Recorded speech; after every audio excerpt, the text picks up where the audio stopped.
as a salesman, may take Plymouth's class leadership for granted because it's so obviously the biggest and the most beautiful car in its class. And yet, how can you prove to prospects that Plymouth is the best car to own? To help answer that question, we stripped down a Plymouth Belvedere, a Ford Fairlane, and a Chevrolet Bel Air.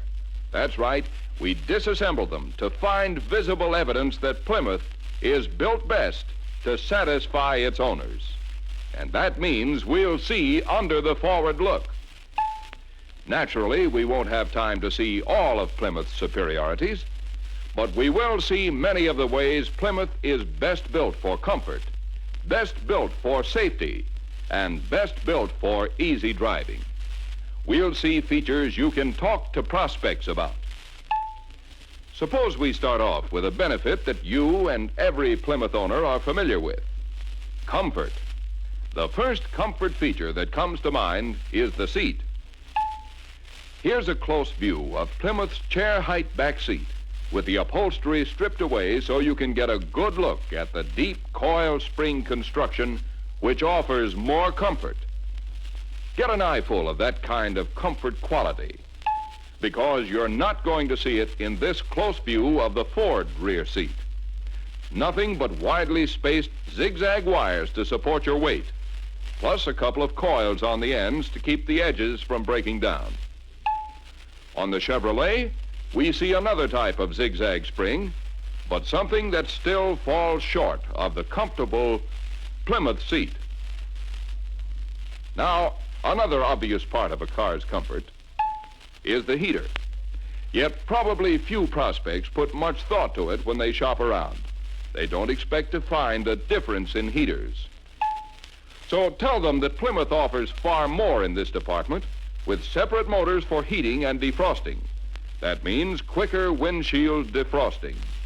Ford and Chevrolet make one motor do both jobs, and naturally their defrosting is less effective. In this picture of the heater and defroster controls, do you notice how complicated Fords and Chevrolets are compared to Plymouth? That shows the difficulty of trying to make one motor blow warm air on your feet and on the windshield at the same time. The resulting compromise with cold weather is something Plymouth owners don't have to put up with.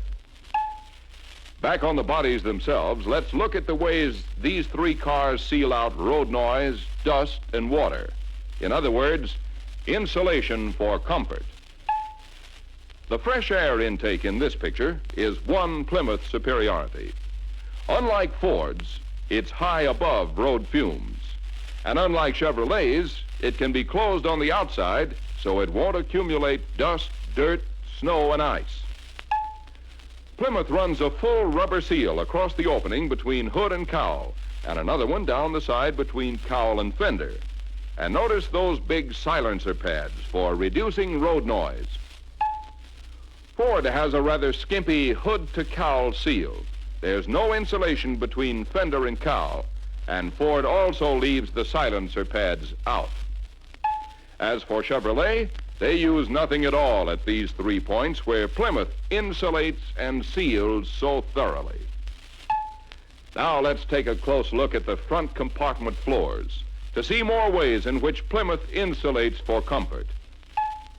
Here on the Plymouth floor, a thick carpet, a thick jute pad, and a heavy coat of mastic deadener insulate against heat, cold, and noise. Plymouth quality stands out even more when we see that Ford leaves the floor pan bare. What's more, Ford's thinner pad and carpet can't block noise, heat, or cold like Plymouth's can. Chevrolet rates third in this area with a still thinner pad and carpet, and of course, a bare floor pan. Now, let's turn back to the Plymouth and look up at this roof. See how the insulating material runs clear across the steel top and reaches almost to the windows all the way around. Tell your prospect what a good job Plymouth does of reducing heat and noise. And if he asks, you can tell him Ford's insulation covers considerably less area. You can see for yourself it misses the roof edges by quite a bit all the way around. And Chevrolet? Well, Chevy not only misses the edges, but also neglects to insulate a few square feet in the middle. While we're on the bodies, let's study something the prospects often look at: the luggage compartments. First, take a look at the Plymouth compartment compared to Ford's. Plymouth has 33.8 cubic feet to Ford's 26 cubic feet. And notice the big springs sticking into Ford's luggage space. Plymouth uses out-of-the-way torsion bar hinges. Chevrolet, with 22 cubic feet, has 35% less luggage space than Plymouth. Now, a bigger body on a longer chassis is one reason for our big advantage here. But we find another when we look under the trunks. Here is Plymouth's fuel tank. As you know, that filler pipe is tucked out of the way behind the spare tire to give the owner even more usable luggage space. But Chevrolet puts its filler pipe on the other side, opposite the spare, so luggage space is lost on one side because of the spare tire, on the other side because of the wall that conceals the filler pipe. Now, let's talk about a part of the car that contributes to both comfort and easy handling. In particular, the suspension system. This Ford chassis will give us a good view of what Ford calls angle-poised ride. But we'll have to move in close. You may not see it at first, but that front spring is inclined at a slight angle. The drawing shows what Ford has to do in its advertising to make the angle seem significant. The one benefit claimed is a 15% reduction in road joint jar, a condition which apparently bothered Ford owners. Moving around to the front, we see Ford's link-type sway bar. The linkage means there will be rattles as the joints wear. Still, that's better than Chevrolet. It has no sway bar at all. Of course, Chevrolet realizes something must take over the job of keeping the car stable. So now Chevrolet attempts to keep the front end under control by tilting the springs inward and stiffening them by winding them tighter. This may help maintain stability, but a tight spring means a stiff ride, and that's what Chevrolet owners are getting. Plymouth, on the other hand, can build springs for real comfort. That's because Plymouth assures front-end stability with the ideal sway bar, a one-piece bar attached to the lower control arms and frame through rubber insulation mounts. This means control without sacrificing riding comfort. Pulling around to the rear, we see one of Plymouth's Oriflow shock absorbers. The Oriflow gives a better ride at all times because its exclusive orifice control covers a much wider range of road shock, from average bumps to severe chuck hole jolts. And you get assurance of dependable shock-absorbing action because Oriflows are attached to a rugged box section crossmember. On the other hand, Ford's ordinary shocks are attached to an ordinary open channel crossmember. And Chevrolet's, well, they're attached to the floor of the body, so shock and noise can't miss drumming into the body metal. Now let's see what the rear springs on these cars contribute to comfort. Here we have a side-by-side comparison that shows Plymouth's rear spring is 25% wider.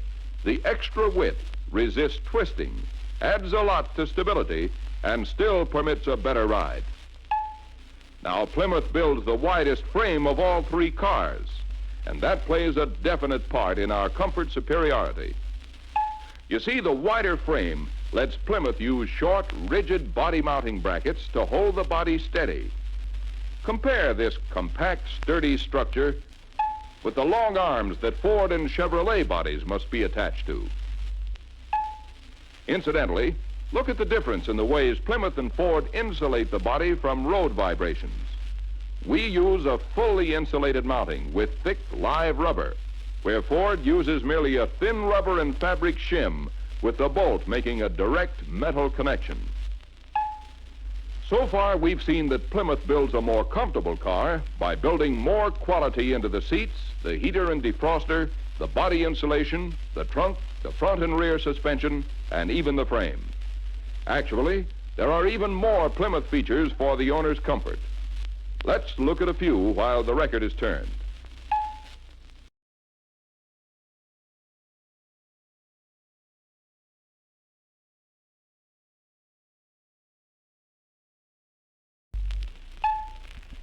A great deal of any car's safety is built into the frame.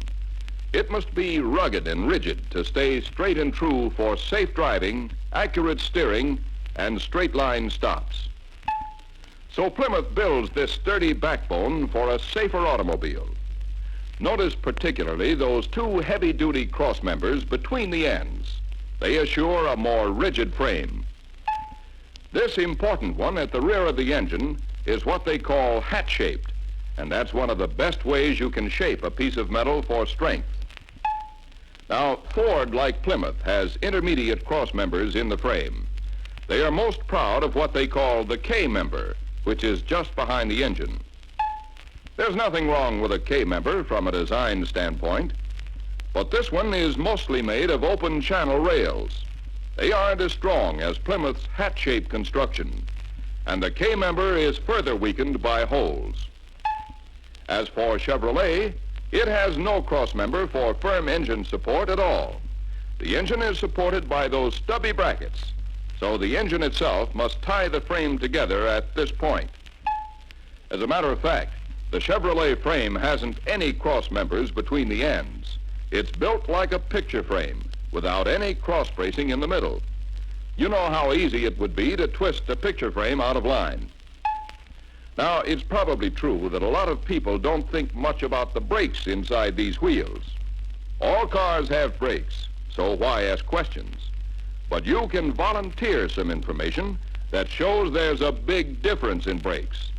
Let's take a close look. This is a Plymouth front wheel brake. See those two cylinders? Each one applies force to one brake shoe. So each shoe has its own positive source of power and also has its own independent anchor point. The result is that the driver gets the same sure, even stop every time. But when we turn to Ford and Chevrolet, we find a type of brake that uses one cylinder, which applies force directly to only one shoe. The other shoe is merely pushed by the first one through a mechanical link. The two shoes do not apply the same amount of force against the drum. In fact, one shoe does about 3 times as much work as the other. This causes rapid wear and results in unpredictable or unequal braking. Incidentally, the brake pedals for no-clutch models show the attention Plymouth pays to the owner's desires. With Power Flight, Plymouth provides a brake pedal as wide as Ford's and Chevrolet's combined. This extra pedal width makes it easy to use either foot for stopping. All Plymouths have 2 separate braking systems. This new, powerful, internal expanding parking brake used on Power Flight models is entirely independent of the service brakes, so it's always there for emergencies. And notice there aren't any long cables to get corroded and jammed up. Ford provides just one brake system with long cables connected to the rear wheel brakes, and those parking brake cables are exposed to water and flying stones. You see the same story in Chevrolet's single braking system, plus some extra pulleys to get out of order. In discussing safety, we can't overlook a Plymouth feature that protects the car itself from damage and therefore protects the owner's pocketbook. It's the Plymouth bumper, and there is a difference. Plymouth bumpers are mounted on spring steel brackets. They're built that way so the bumper will give a little under impact. That lessens the shock and also protects the much more expensive fender and frame parts. Chevrolet's bumper brackets, on the other hand, aren't built with any spring in them. One is too short, the other is too stiff to provide any cushioning action. And if the bumper bends, the fender goes with it because they're bolted together at the end. Ford bolts bumper to fender too. So in both Ford and Chevrolet, a blow on the bumper can be enough to send the owner to a body shop for repairs to his fender. Now let's look at just a couple of reasons why the 1955 Plymouth is by far the easiest to drive. One reason is Plymouth's kingpin suspension system. The engineering of this fine system may not be as important to your prospect as the results. And a road demonstration will show him that the result is quick, easy, precise steering. Here's a close look at Chevrolet's version of ball joint suspension. This Chevrolet unit differs from Ford in that it uses rivets instead of bolts, so replacement of the unit becomes a pretty expensive item. More important to you is that ball joint suspension, Ford type or Chevrolet type, does nothing for the driver. It is used for manufacturing reasons. Ball joints don't make a car ride or steer any better. Incidentally, all of Chevy's big brothers in the GM line use kingpin suspension like Plymouth's. Now let's see some of the sales features that are built into Plymouth power steering. First of all, this full-time coaxial power steering unit provides the only full-time help. It does 80% of the work 100% of the time. It was designed exclusively for Plymouth, so it could be built right into the steering column. There are no exposed hydraulic lines to be damaged by flying stones. Plymouth takes advantage of power to cut down driver effort still more by reducing steering wheel winding. It takes only 3.5 turns of the steering wheel to move the front wheels from full left to full right. In contrast, Ford and Chevrolet use add-on linkage-type power steering, which gives only part-time help. Those hydraulic lines are exposed to road damage, and Ford requires 30% more steering wheel winding for a given turn than Plymouth. Chevrolet requires 50% more. For smooth, easy, high-performance driving, you can't beat the Plymouth team of Power Flight and either the High-Fire V8 or the PowerFlow 117. Let's take a look at some of the advantages these performance units have over their Ford and Chevrolet counterparts and see things you can tell prospects about. First, some High-Fire V8 exclusives. Here's the Polysphere combustion chamber. Unlike Ford and Chevrolet, this chamber has no corners for carbon to accumulate, which is why this great engine can maintain new car performance for thousands and thousands of miles. Another factor in Plymouth's flashing performance, and a Plymouth exclusive, is the lateral arrangement of its power-poised valves. Ford and Chevy use an ordinary side-by-side valve arrangement. What's more, Plymouth uses hydraulic valve lifters. They never need adjustment, and they'll always do their job quietly. Ford uses the noisier mechanical lifters that require adjustment, and so does Chevrolet on all but Power Glide models. And of course, the High-Fire V8 not only puts out more horsepower, but it does this on regular fuel. Plymouth has 167 horsepower. Ford and Chevrolet have 162 horsepower. And the Chevy V8 prefers high-priced premium fuel. Now, for the smoothest, most dependable six-cylinder power plant in the price class, here's the rugged PowerFlow 117. The time-proved L-head design has fewer working parts for less wear and more miles of trouble-free motoring. And the PowerFlow 117 is the only engine with chrome-sealed action. Each piston has 4 rings, with the top ring chrome-plated for extra hardness. The combination seals in compression and cuts down oil consumption. Now, for an impressive view of Plymouth standards of performance, let's see some of the features shared by both the High-Fire V8 and the PowerFlow 117 engines. Both Plymouth engines have an automatic choke for quick, easy starting and smooth warm-up. Ford uses an old-fashioned hand choke on their 8 and 6. Plymouth owners needn't worry about being stalled by a frozen or clogged fuel line, because Plymouth, and Plymouth alone, puts the fuel filter in the gas tank where it logically belongs. For extra assurance of extra miles of low-cost motoring, an oil bath air cleaner is standard on all Plymouths. Chevrolet charges extra. Another exclusive is the rotary oil pump, standard on all Plymouths. An oil filter is standard on Belvederes and Savoys, but extra cost on every Ford or Chevy. Now, what are the major benefits of owning a Plymouth with Power Flight? Well, one big one is right in front of the driver's eyes. It's Plymouth's exclusive flight control. For automatic driving, the selector lever is on the instrument panel where it belongs. It takes only a flick of the finger and you're off. Others may offer this feature someday. Plymouth provides it now. Power flight is also simpler in construction, with fewer parts to be serviced. That means less trouble and less money spent on adjustment. And so the story goes. The story only Plymouth can tell, because only Plymouth dares to compare on a part-for-part, feature-for-feature basis. And from what we've seen, this conclusion becomes quite obvious. Not only is Plymouth the most beautifully styled of all cars in its price class, but under its brilliant new forward look, Plymouth is also best built for comfort, safety, easy handling, and long-range economical operation. And that's a combination that's tough to beat.